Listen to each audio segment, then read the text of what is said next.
So, okay. So just on. Namo tassa bhagavato arahato samma sambuddhassa. Namo tassa bhagavato arahato samma sambuddhassa. Namo tassa bhagavato arahato samma sambuddhassa. So, welcome to another SVT Dharma talk. And today we're looking at a very interesting subject. It's from the Majjhima Nikāya 64, Mahāmālukya Sutta, and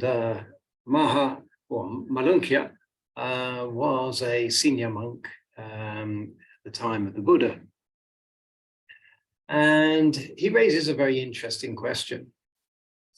And that question is going to be all around aspects of our own underlying tendencies. And when we can consider these to be simply in abeyance, and when can we consider these to be uprooted? So let me just start. Thus have I heard. On one occasion, the Blessed One was living at Savatthi in Jeta's Grove, Anathapindika's park.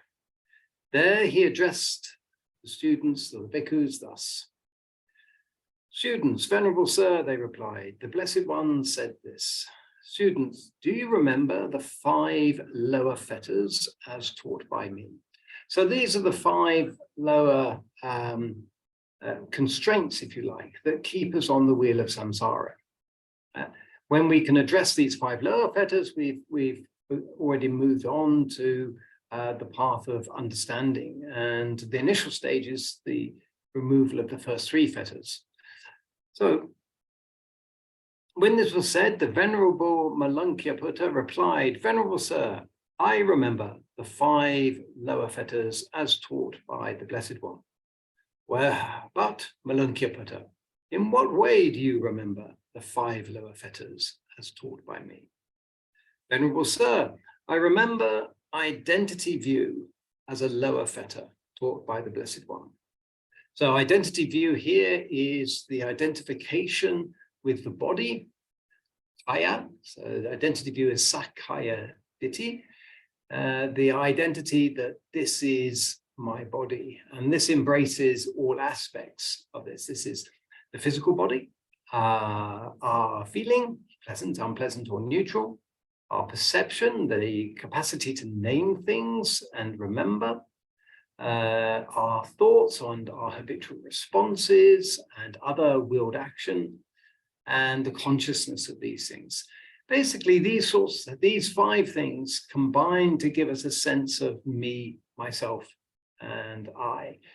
And when we attach to them in that way, we have this strong sense of identity. When we release away from them, that identity disappears. And so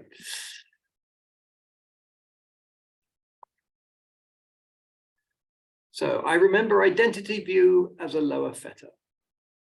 I remember doubt as a lower fetter.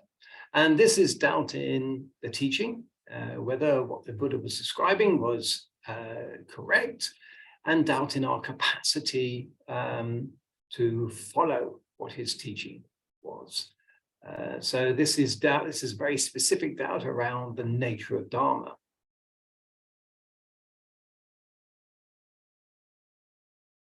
And I remember adherence to rules and observances as a lower fetter. So the rules and observances as a lower fetter, these are the belief that rules and rituals are all that's needed in order to develop understanding and wisdom. So the Buddha wasn't against rules and rituals. In fact, if you've ever been on a meditation retreat, you'll be very familiar that there will be a certain structure to the day, and that we'll recite the precepts and maybe some of the verses from the Dhammapada. And these are aids to the practice. So there's nothing wrong with rites and rituals as an aid to the practice. But if we believe that wisdom comes directly from rites and rituals, and that they're the core of the practice, well, then this is a misunderstanding.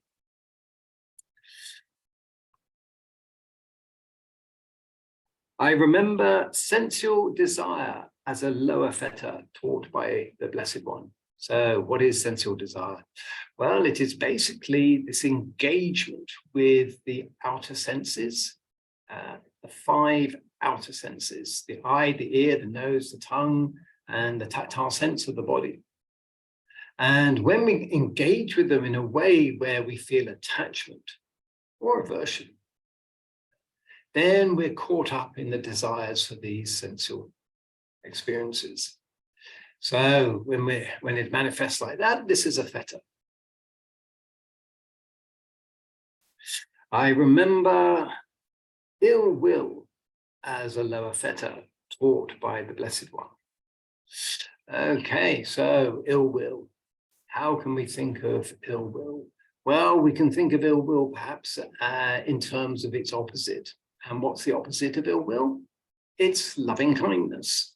So any aspect of our behavior in thought, in speech, or in action, which kind of feels like the opposite to loving kindness, then this is ill will. It is in this way, Venerable Sir, that I remember the 5 lower fetters taught by the Blessed One. So we've got these 5 aspects. We've got the belief that our body is as we experience it in terms of the physicality, feeling, perception, thoughts and beliefs and consciousness are me. We have the doubt about the veracity and the teaching and our capacity to apply it.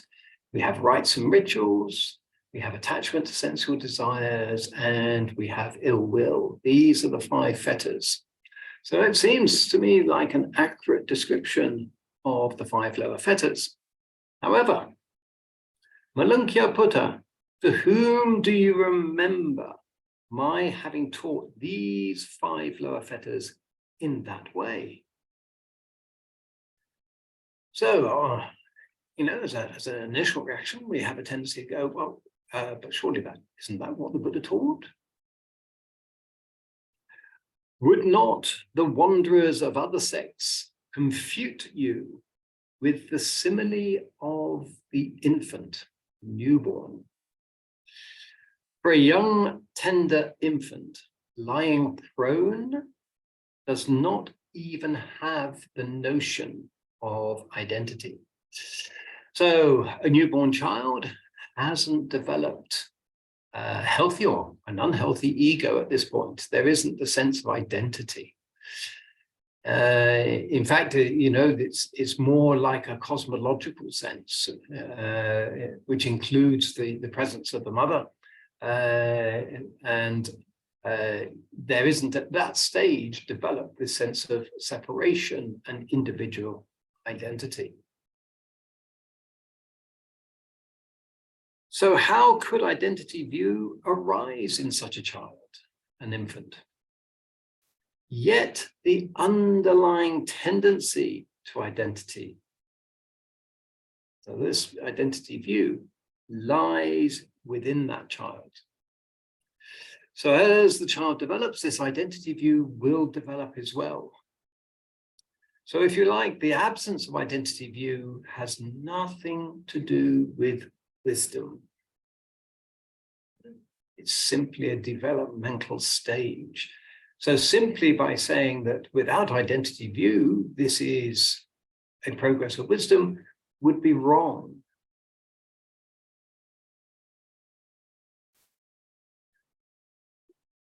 A young, tender infant lying prone does not even have the notion of teachings. So the idea that rites and rituals won't lead you on to understanding, they have no notion of that, or no notion of attachment to rites and rituals at this stage. So how could doubt around, so this the nature of the teachings here, if they have no concept of teachings, they have no concept of whether they're right or wrong, or whether they have a capacity to do it. So this also addresses the issue of doubt. So how could doubt about the teachings arise in such a child? And yet the underlying tendency to doubt lies within them. A young tender infant lying prone does not even have the notion of rules or rites or rituals. So how could adherence to rules and observances arise in them? So what the Buddha is saying here is it's not the absence of these things in the mind which mean that wisdom is there. So what do we need to do with these fetters in order for wisdom to be present?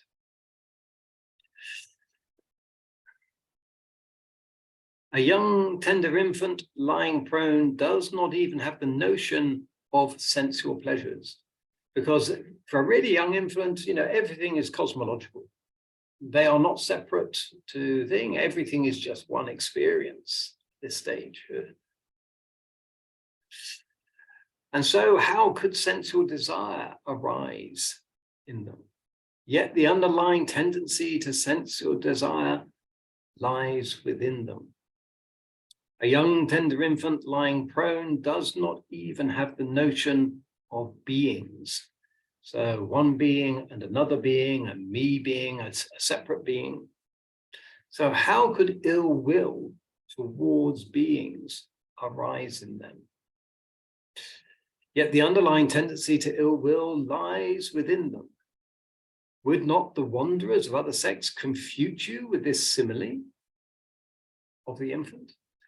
So simply by saying for Malunkyaputta to have said that the absence of these fetters is, if you like, wisdom, is confuted by this idea of the child who has these things absent, but clearly has no wisdom. So then what we need to understand is the nature of these underlying tendencies. And what here, and it's quite useful here to see what is actually said in the commentaries around this. Sometimes the commentaries don't add a huge amount. Sometimes they're very helpful. And we look at the commentaries here. If I can just find the right reference.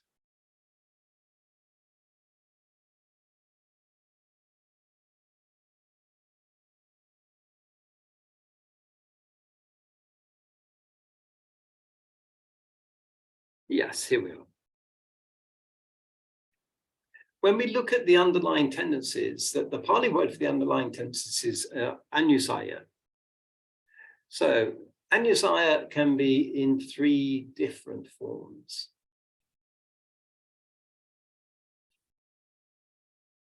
The anusaya level, where they remain mere latent potentials or dispositions of the mind.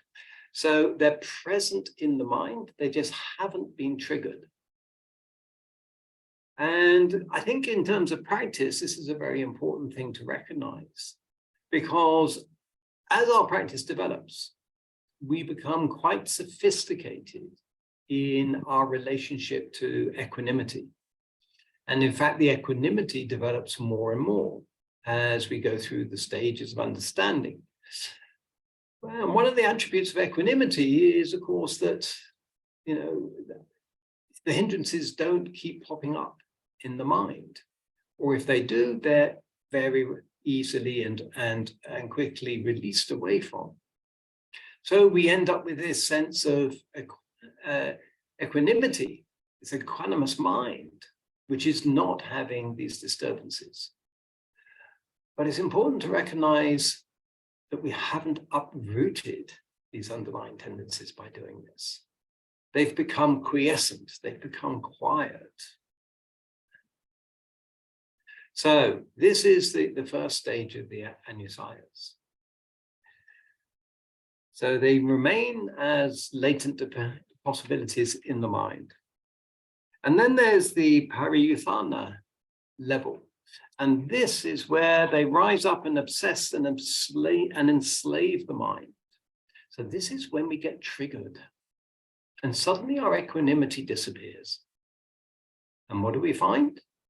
Well, we find the hindrances coming up, and an aspect of the hindrances are these fetters. We start to take our experience personally. And our experience could be sensation in the body, or it could be an unpleasant feeling that we don't like. It could be the memory and naming of things that we get triggered on, something occurs, and the circumstances are right that we go into the rucksack of past experience and pull through something from the past. And suddenly we're completely engaged with that again. So, or we can be just simply working with our beliefs and our perspectives and the things that we value, and then someone cuts across, or circumstances cut across those values, and we find we're reacting. So suddenly what was an underlying latency now has become a full-blown obsession. And until we've uprooted these aspects of ourselves, these fetters, this potential is always present. Now, we might be doing a lot of meditation and our equanimity is keeping things quiet, but we also have to be honest with ourselves in our practice as to whether we've uprooted any of this, or whether this is simply that we're not being triggered right now. And then there's the vitikama level, where they motivate unwholesome bodily and verbal action. So we get triggered, and then we express this outwardly. And the thing about the verbal or the action is it's now out into the universe, if you like. And so, the consequences of that and how it feeds back are all part of our own experience.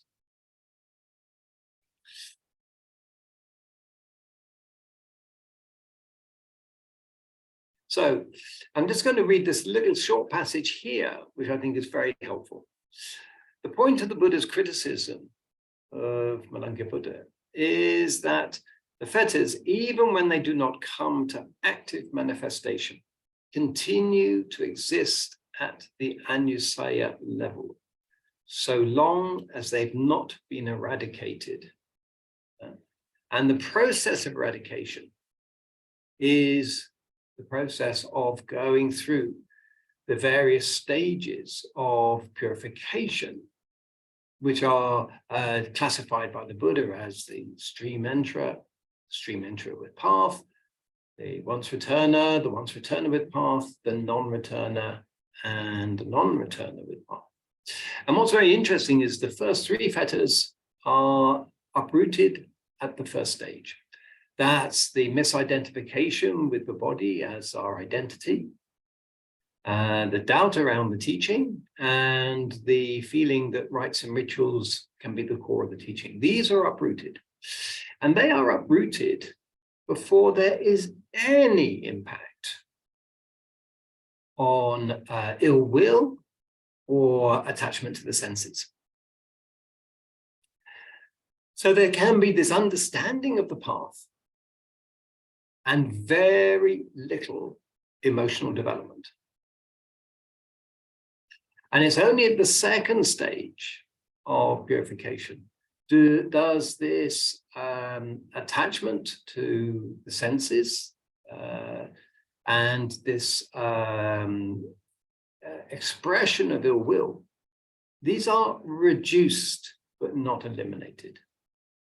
It is only at the third stage, at the anagami stage, that they are said to be fully uprooted. So, what is the consequence of this? Well, the consequence is very simple, that we will have sensual desire and we will have ill will around for quite a long time. And so we better form a relationship to them so that when we see them manifest, when that equanimity disappears because of conditions have changed and we see these things manifest, we don't get disappointed in ourselves, but we also don't get surprised.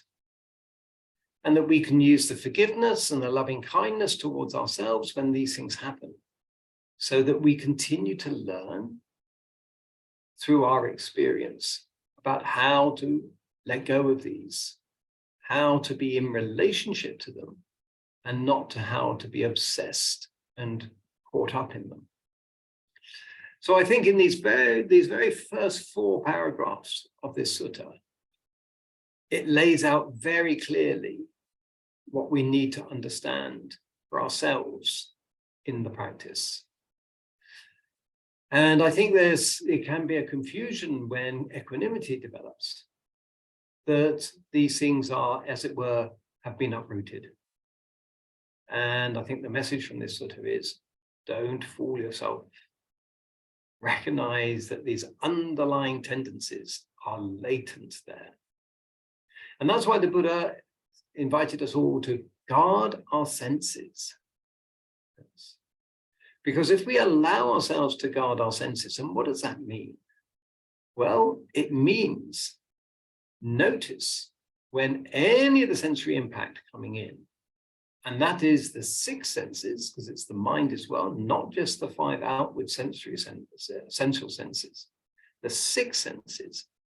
Guard this so that you notice when you take something personally. And how do we do that? Well, it kind of sounds like we need to be monitoring this all the time. Well, how would we get anything else done? That's not what the Buddha is actually saying. When we take something personally from the senses, this is when our experience becomes unwholesome. And it's important here not to think of unwholesome as bad as opposed to good. Unwholesome could be a good experience. Okay, so let's give something reasonably extreme. We are reading the suttas and studying the Dharma. And then someone comes along as we're having a discussion and says, I think your interpretation of that is wrong. So the studying of the Dharma is a wholesome thing. But my attachment, my view about the Dharma now means that I'm taking these comments personally. So that would be unwholesome, even though we're in a wholesome activity. It's the taking of things personally, which is the issue here. And how do we notice if we take things personally? Well, we notice the tension and tightness around our brain and in our body, because this is craving. When we take something personally, we have got the I like it, I don't like it mind kicking in. So we might be in equanimity, and then we notice we take something personally. This is really important to see, because it means that we have not uprooted these 5 lower fetters. And we need this knowledge to retain our humility in the practice. Humility is really important. It's not a disabling realization. Because on the other side of this humility, we need the confidence to recognize that our practice is developing, but it's not yet complete. So what I like to think of is this confident humility is the way that we continue to grow and learn in the practice, whilst recognizing we have not uprooted the underlying tendencies that we need to work with. And so when we get triggered, isn't that wonderful? Because then we've got an opportunity to work with these underlying tendencies right in the face. And it's only as we work with them and recognize them do we continue to move forward in the path. And as some of you will be familiar, I prefer not to think of the movement in the path as a linear thing, but as a spiral moving onward. So for every time there's one of these, there needs to be one of these. So here's perhaps the growing equanimity, which has its huge benefits in what it can do for us and what we can understand. And then here's the time when we see our underlying tendencies. But because we see this, we then also work with this, using the equanimity, coming back to the equanimity, seeing how they manifested and arose. And we go off again around the next cycle of this spiral. And if we think of this spiral as like a screw thread, then each time we go round, we're heading in a certain direction. But rather than think of it as linear, which is, I think, the temptation when we feel equanimity, it's kind of like, oh, wow, yeah, all of this has disappeared now. No, the spiral is there to remind us we've not yet uprooted all of it we need to. So I thought I would limit the talk today to just these 4 paragraphs, because I think they contain so much that's helpful.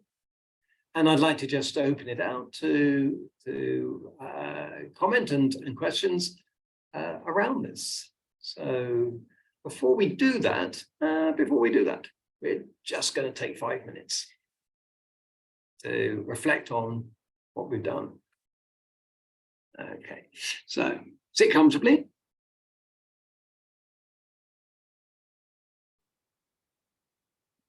Find a position where you feel your body is open and soft. And this can be simply rotating your inner thighs inward a little to release your hips. Open up the sacrum at the base of your spine. Come into this energetic center below the navel, deep in the body. Just allow this energetic center to support you. So you can now relax your body. Drop the inner edge of your shoulder blades and let your heart open in all directions. And then you should feel most of your spine is now free, but you may find your neck is a little tight. So softly smile. Relax the holding and bracing around your brain and soften the very crown of your head.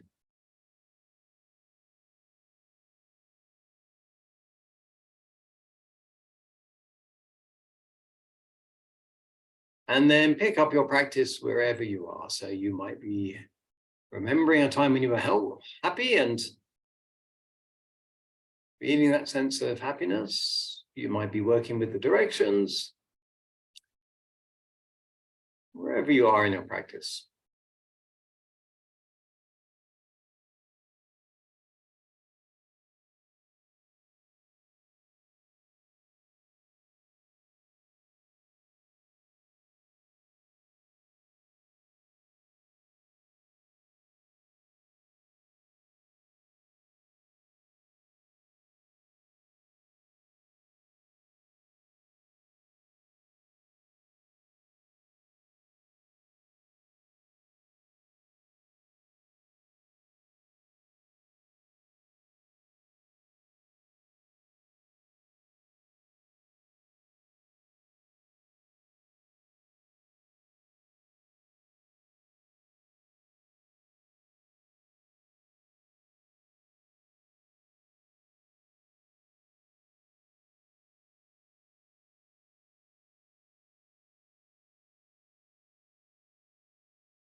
Bring your attention to the sense of contact with the ground.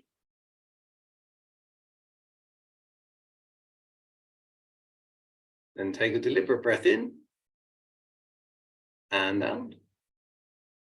And then softly and gently open your eyes.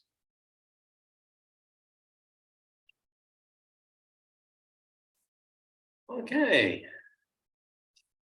So, the underlying tendencies. Any thoughts and reflections? Yes, Sarah. So I wanted to share something someone was describing to me earlier in the week, because I think it's very relevant for all, for all of our practice. And what was being described was, now there's been a general dropping away of dialogue, and the mind is generally much calmer. So a lot of the habitual inner critic dialogue has faded. So the mind is more stable in that respect. So a little like you're describing, early stages of equanimity. And she was describing her her recognition of a whole underlying patterning that was non-verbal. And she described, now, what did she say? She said, it was such good, I have to go back and listen to remind myself of the exact words, but she talked about the words are like, they're like more on the surface, and surface activity on the earth. And now what she's aware of is lava in the rocks. And I thought, wow, lava in the rocks, that really nails it. And she said it's like right down at the cellular level, all through her body. And it's that kind of latent charge that's ready to populate the surface.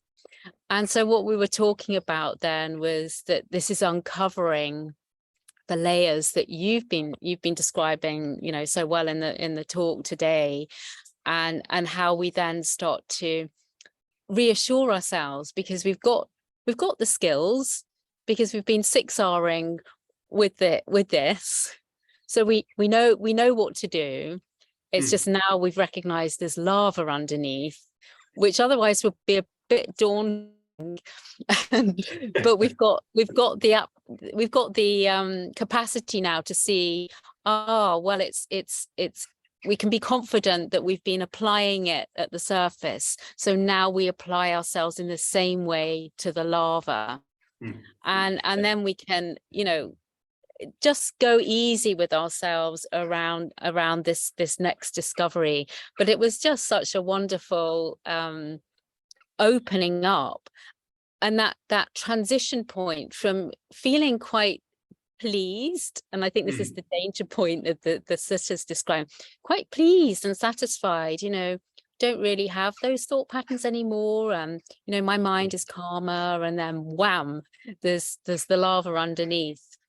And this is very, very, it's really good development, and then to have fun with it, the somatic uncovering of what's going on behind the scenes.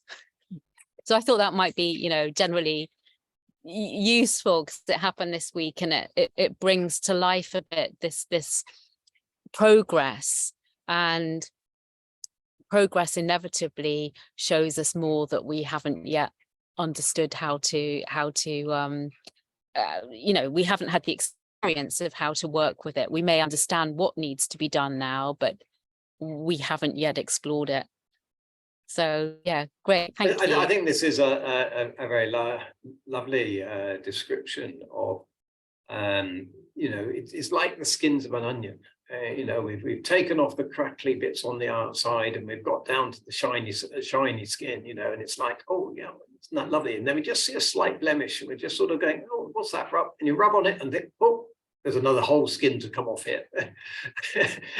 And we kind of go through this process, constantly seeing that there's another layer of things that we need to work with, and they're more refined, and they're more refined. And this is like going through the stages of understanding in the practice. You know, the mind becomes more and more refined. Yeah. But also there needs to be, if you like, an emotional catch up to that understanding, that experience, which is recognizing that all these aspects of ourselves also go through these stages of understanding and revealing. And just like to go through the stages of understanding, we don't have to be perfect at each stage. Equally, you know, with the skins of the animal, we don't have to be perfect at each stage, but we do have to remain constantly curious. You know, we don't go to the stage of going, oh, you know, job done. You know, we are work in progress, and we are constantly work in progress, and we will remain work in progress until we have completed the whole cycle of this process of understanding and purification. And that is that's a lifetime's work, if you like. But each stage is a further development and refinement. So we do need the confidence about what we've done and what we've achieved, but the humility about what we have yet to experience. This is what my first meditation teacher described to me as, you're going to do all this work of meditation, he said, and you're going to get nastier and everyone else is going to get nicer. And that's not entirely true, but it's true in the reflection that you begin to see the lava in the rocks. So then you think, oh my goodness, I had no idea this was here.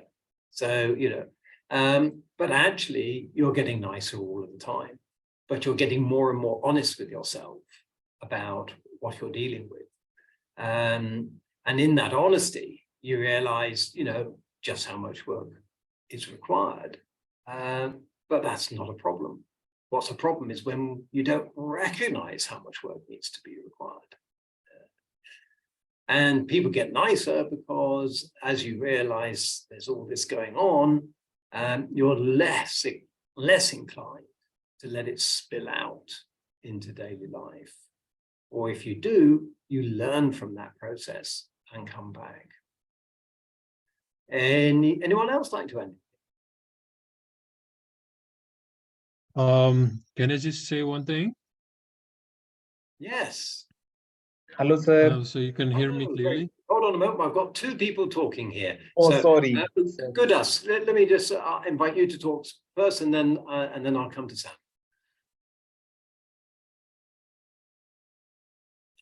So Goodus, please talk. Oh, yes. Hello, how are you? Hello. I'm happy that you are conducting retreat as well as you're conducting Wednesday talks also. Yes, well, Bhante at this very moment, Bhante Dharmakavesi is giving a live talk to the people on retreat, and I'm back in the Kuti giving a live talk to you guys. So we've got a good double up going. Just I want to share about Thailand monk Ajahn Tun. Did you hear about Ajahn Tun? Recently, I listened Dhamma talk of Ajahn Tun. Like he was saying that when he has become a monk, he thought that this day may be the last day. The day which he has taken as a monk may be the last day. But till date, the death has not yet come. The inspirational message which he has given was like he tells lay people to think that this may be the last day and perform all the good actions. And as soon as we wake up for the next morning, we see the eyes towards world, and there is another opportunity to perform the good actions. We need to continue to perform the good actions, and death may come. Death is uncertain. Death may come anytime. This is a very inspirational message, which this is a very helpful message in the sense that we don't postpone what needs to be done, but also to recognize that if we take this perspective, it encourages us to be generous and to be kind. And generosity and kindness are building blocks for the spiritual path. So, a generous heart is an open heart, and the kindness again is, if you like, an expression of the open heart. The loving kindness is encouraging us to open the heart, and this heart that's free of resistance is the one that can progress through the stages of understanding much more easily than one that's contained. Yes.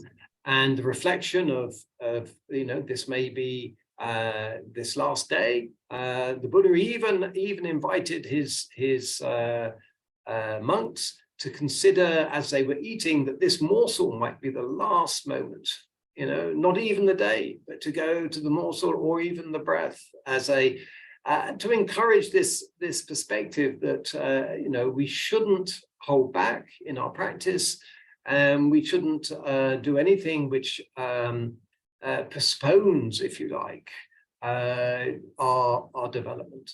And so I think that's sometimes a very helpful one, because we can get into this automatic pilot sort of situation where we're always assuming there's continuity about our experience, continuity around the people we're with, continuity about our circumstances, continuity about our employment, our job, our life, our relationships.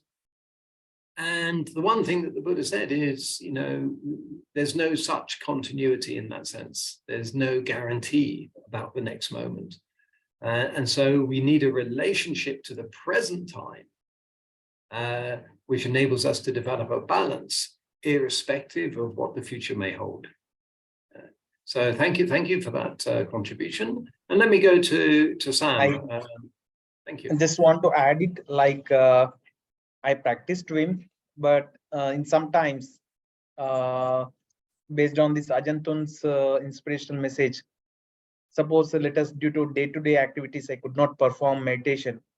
Then I remember Ajahn Tun's message, and before going to bed, I practice meditation. Well, that's very helpful, because sometimes our daily life can distract us from this. And this is where I think the TWIM aspect of being sensitive to tension is very helpful, because then we can take our practice into daily life. We can recognize when that tension is there, we can release, we can relax, we can smile and come back. And that enables us then to begin to integrate the TWIM practice into daily life as well. So yeah, good luck with all of that. Thank you. Thank you. And Sam, you Yes, I'm just a little surprised here with the beginning of the sutta. Why do you think the Buddha refers to that simile of the child? Is he trying to sort of challenge our own misconceptions about the 5 hindrances? Or what exactly? I can't quite grasp why the Buddha brings in the child simile. Well, the child simile here is because the child is completely innocent. It's at the age where it hasn't developed. So it has all the qualities of the absence of the fetters, but there's no corresponding wisdom about it. So simply, he's picking up the point that Malunkyaputta was saying, which was that the absence of the fetters is what you teach. And he said, no, it's the uprooting of the fetters that I teach. The absence of them can be a momentary absence, or it can be an absence like there is in the young child, but there's no wisdom supporting that absence. So it's really about saying that, there's not only do you need, if you like, the process which allows the fetters not to be there, but you need the understanding and experience to correspond with it for it to be, if you like, an aspect of the path. Does that help with what you were saying? Yeah, it does answer some of my questions, but isn't the Buddha stating the obvious here? I mean, obviously a child is not going to be involved with Dhamma. So obviously we're talking about mature people. So that's why it confused me. Like, why would we bring the child in and say, like, no, the 5 fetters are not what you mentioned to Malunkyaputta, you know? Well, I think he's making a subtle point. I think we have to perhaps put this in context. I suspect that this actual sutta was was an exchange amongst experienced meditators. So he's making a subtle meditation point here. He's saying the absence of the fetters do not mean they're uprooted. So I think the way I imagine it, he's got some experienced meditators here. They're in equanimity. You know, they're recognizing that their mind is very balanced, that they're not being disturbed, and they're going into subtle states of mind. And maybe there was a feeling amongst them that, you know, they're making more progress than they thought. Yeah. And so he's now distinguishing the absence of the fetters from the uprooting of the fetters. And they are 2 different things. Yeah. So basically, what it means is that the Buddha is mainly saying about the difference between samadhi and vipassana, or samatha and vipassana, which is, you know, you can be in like the highest level of samadhi, but those kilesas, anusaya kilesas, are still there. So that's what the Buddha is pointing to. Like, their samadhi is almost like the state of a child, you know, where you still have those kilesas, but, you know, maybe the Buddha here was addressing a more like Brahmic audience who believed in like this whole samadhi levels, but did not know more about like the Buddha's teaching. Well, and also his audience might have been Brahminical converts who come to the teaching and were possibly hybridizing the practice, and he needed to clarify that you need knowledge and vision as part of this. But knowledge and vision is one thing, and you get that knowledge and vision as you go through the stages of development. But then you need to go through the stage of disenchantment with, for instance, the sensory attachments. And disenchantment just simply means recognizing how before we had been entranced by our senses. And so if you think of some of the fairy tales, for instance, in most of the world's literature, where a spell is put upon someone and they become entranced, or they have an enchantment on them. Okay, and that's how we are in the state of delusion. We are enchanted with our senses, and so we need to go through a process where the spell is broken, and that's the disenchantment. So we see the senses for what they are, and so this attachment to sensory desire then is seen for what it is. And then as we go through that, then we move into a stage of dispassion. And dispassion is a stage where we're no longer through the enchantment passionately engaged. In other words, our emotions are driving what our experience is. The dispassion is the removal of the emotion out of what's going on, so you see it clearly. So having got knowledge and vision, we then move through disenchantment and dispassion, and that develops knowledge and wisdom. And I think what he's saying here is there is no wisdom in the child. And it's not until you go through the dispassion and the disenchantment stage and begin to uproot these things do you actually develop wisdom. Yes, thank you. Okay. Anyone else like to add into this? Yes, Sarah again. I'll come to you in a moment, Andre. Oh, Andre, you're live. Come in first. All right. Yeah. Okay, Hugh, hope retreats are going well. Yeah, even better now with a new SIM card, and I now have connection to the outer world again. So Excellent. that's Congratulations. what's made this broadcast possible. Excellent, excellent. Good to hear. Yeah, very interesting sutta and very interesting commentaries, as always, by you and also by Sarah. I just wanted to add something kind of similar on the topic. Not really a question, but I think maybe Eckhart Tolle or one of these kind of New Age writers brings up a point that there's a level of thought, and then we can either sort of transcend the thought, rise above the thought, or kind of sink below it, right? And I think the simile can be applied to to much deeper level, as the Buddha talks about, into the fetters as well. But basically, we can like annihilate us, for example, with things like alcohol, right? Or a child is also on the same on that level where it's like it's kind of, they've not transcended the fetters yet. They've not transcended the thoughts yet, right? So they don't have the wisdom. But then you can rise above the thought or the fetters, and this is only then wisdom actually comes, and then the process gets uprooted, right?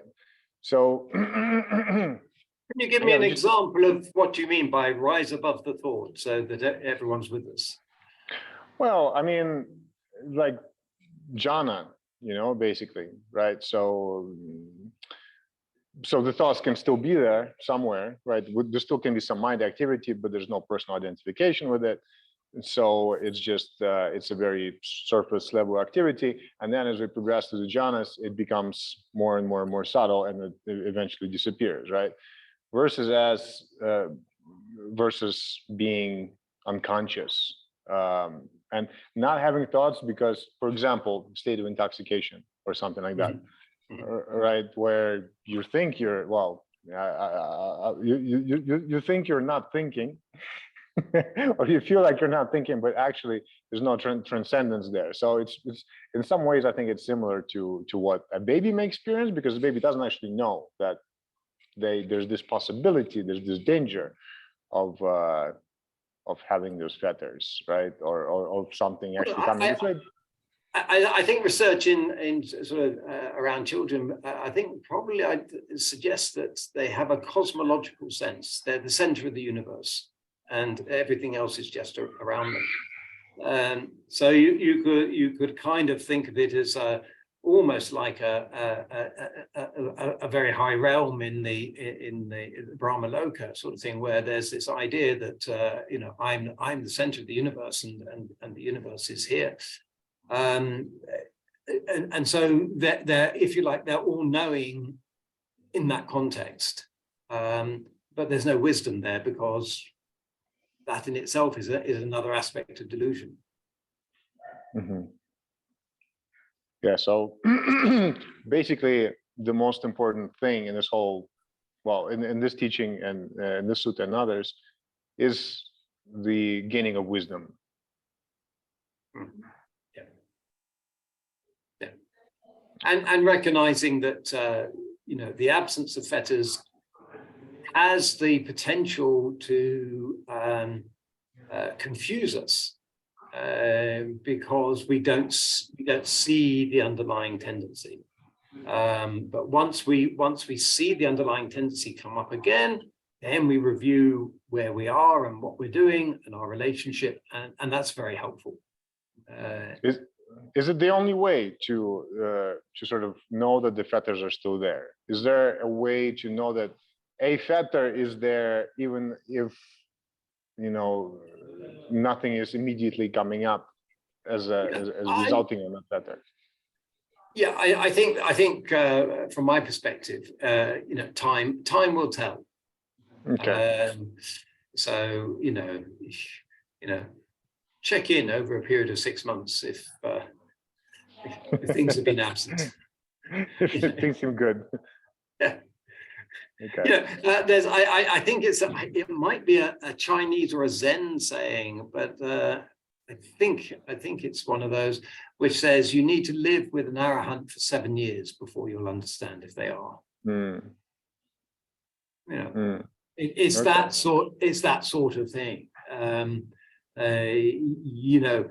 We may have engineered our life to a degree where we're not being triggered.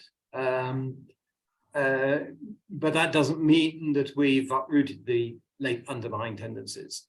So I think it's very helpful to see how our practice is when things are not going the way we would like, when we're dealing with people who we find challenging, rather than organizing a life where we don't have those challenges. And that's when it's very interesting to begin to see. Yeah, I just remember Bhante Vimla Ramsey mentioning something that, like, after all these years of meditating a certain way, they told him he wasn't even sure if he was a Sotapanna, so he tried to lie to somebody, and he was able to lie to them. And he goes, okay, well, actually, I could lie to them, so therefore. Well, I'm a little unclear about that, in the sense that but what I think is clear is that for someone who's entered the stream, there's a sense of resistance to breaking the precepts. Right. But the precepts are, they don't represent all of the complexity of human behavior. They are a relatively simple set of rules, that support us in the practice. There are, nuances around those which are more subtle. But I think one of the things that's very clear is that it's the intention. You see, Bhante's intention there was to test if he was a Sotapan. Right. Well, that's quite different to have an intention to deceive and Right. misrepresent. I thought the same thing. Yeah. So the quality of the intention, I think, is what's important. Right. And then the impact of the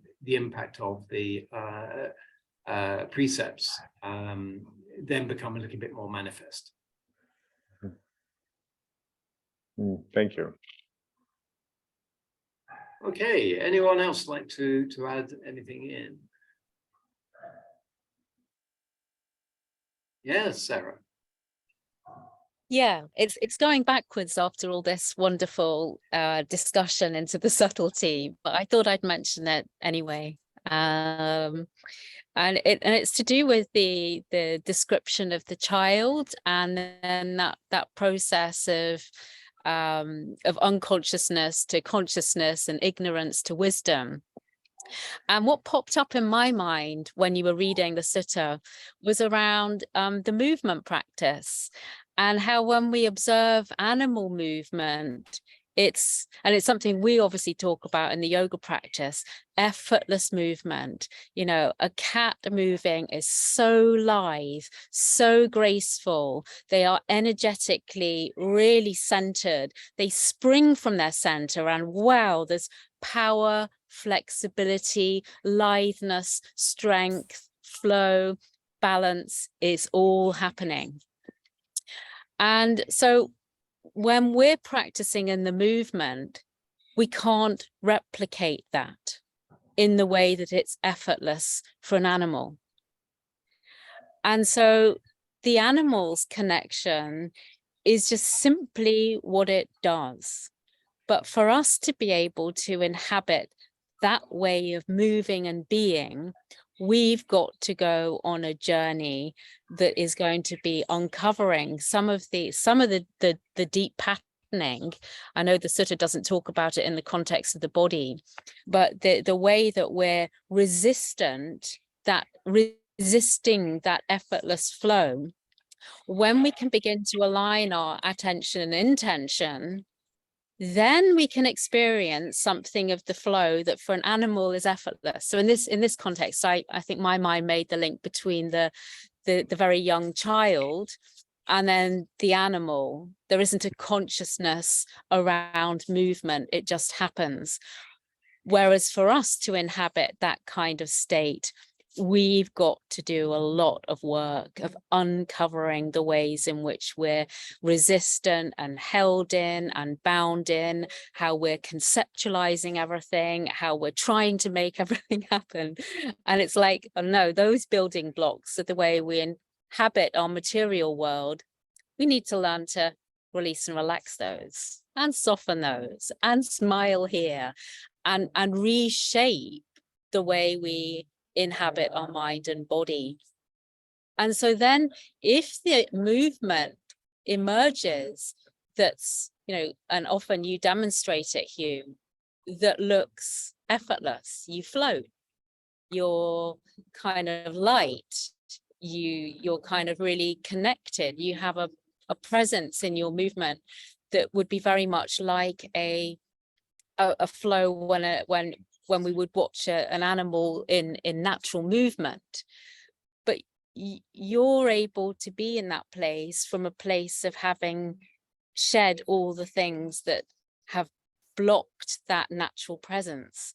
And so I think this also is just an observation I make about the connectivity between the path of integration through the embodied work with the way that we're learning to uncover these fetters in the more the mental exploration that's part of the meditation path. So I just thought I would share that, because we look at animals and they can look amazing and we can't replicate. We have to go on a conscious journey for things to be revealed and uncovered to us. It's a path of growth to get back to something which was previously instinctive. Perhaps another example, which is maybe useful, is a young child, you know, paints like Picasso. But Picasso's genius was to have gone through the maturity of developing an ego and all of the things that he'd learned and all the rest of it, and then strip away with that so that he could paint like a child. And that's the process that we're part of. So the movement is the same. We've learned things which have just got in the way of the natural way of being within our body and what it can tell us. And it's accreted on top because of the way we've learned to be in ourselves, the way we learn to think, our beliefs, the patterns of behavior, the patterns of movement we've learned, what we mean by strength rather than energetic support, what we mean by shape rather than balance. All of these things have confused and conflagrated into something which then needs to be unpicked. And the beauty of the practice is that TWIM is a very good way of unpicking this. And the Sakita Yoga approach is, it's, if you like, the embodied version of TWIM. It also encourages you to unpick this. And the consequence of that is that the mind begins to open up in a consistent way, which develops the stages of understanding. So I agree, this idea of the young child is just a nascent. It's like the animals, they have a nascent capacity. But then we can take our inspiration from that to recognize how far we've moved away from that and what we need to get back to from what is called, if you like, the eye of wisdom, that part of our brain, that part of our mind, which develops a spiritual sense and a spiritual knowledge separate to our rational and conceptual and thinking mind. Anyone like to add anything else at this point?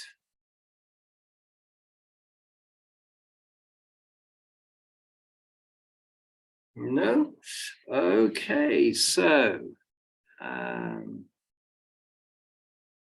let me just, excuse me for a moment.